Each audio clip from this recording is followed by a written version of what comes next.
বন্ধুরা আজ আমি বানাচ্ছি আলু দিয়ে পাউরুটি। আর সেই জন্য আমি দুটো আলু সিদ্ধ করে নিয়েছি। এখন আমি একটি বাটিতে সামান্য দুধ নিয়ে তার মধ্যে দিয়ে দিচ্ছি 1 চামচ চিনি ও 1 চামচ ইস্ট দিয়ে গুলে রেখে দিচ্ছি। আলু দুটো আমি গ্রেট করে নিয়েছি। এখন 2 চামচ গুঁড়ো দুধ ও স্বাদ মতো লবণ দিয়ে ভালো করে আলুর সাথে মেখে নিচ্ছি। দুধের মিশ্রণটা আলুর সাথে দিয়ে ভালো করে মেখে নিয়ে 2 কাপ আটা দিয়ে দিলাম। এখন দিলাম 2 চামচ সাদা তেল। সবগুলো উপকরণ ভালো করে মিশিয়ে হালকা কুসুম গরম পানি দিয়ে সফট একটা ডো বানিয়ে নিলাম। ডো বানানো শেষ আমার। 10 মিনিট আমি রেস্টে রেখে দিলাম।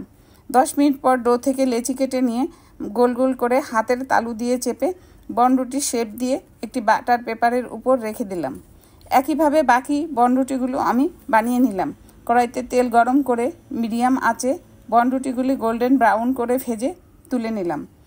এবার আমি একটি ছিঁড়ে দেখাচ্ছি কতটা সফট এবং তুলতুলে হয়েছে আমার বনরুটিগুলি। খেতেও হবে দুর্দান্ত স্বাদের। অবশ্যই একবার বাসায় ট্রাই করে দেখবেন। যদি ভিডিওটি ভালো লাগে তবে লাইক, শেয়ার ও কমেন্ট দিতে ভুলবেন না। ফেসবুক থেকে দেখলে ফলো দিবেন এবং ইউটিউব থেকে দেখলে সাবস্ক্রাইব করে পাশে থাকবেন।